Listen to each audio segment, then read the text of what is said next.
আসসালামু আলাইকুম।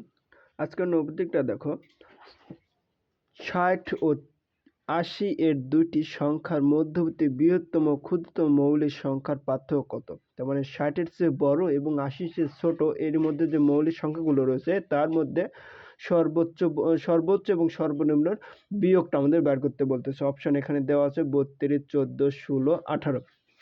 তো এখান থেকে আমাদের তাহলে ৬০ এর চেয়ে বড় আমাদের ৬০ এবং ৮০ মধ্যে আমাদের সর্বোচ্চ মৌলিক সংখ্যা হচ্ছিল ৭৯ আর সর্বনিম্ন মৌলিক সংখ্যা হচ্ছিল ৬১। তাহলে ৭৯ থেকে ৬১ আমাদের বিয়োগ করলে যেটা হবে সেটাই আমাদের রেজাল্টটা হবে। তাহলে উপরে ৯ নিচে ১ অর্থাৎ ৯ থেকে ১ যদি বাদ দেওয়া হয় তাহলে থাকবে ৮, তারপর ৭ আর ছিল ৬, ৭ থেকে ৬ বাদ দিলে ১, সুতরাং উত্তর হচ্ছে কত?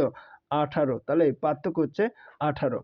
এটা কিন্তু বিসিএস এ কিন্তু আসা, ২৭তম বিসিএস এ এটা আসা।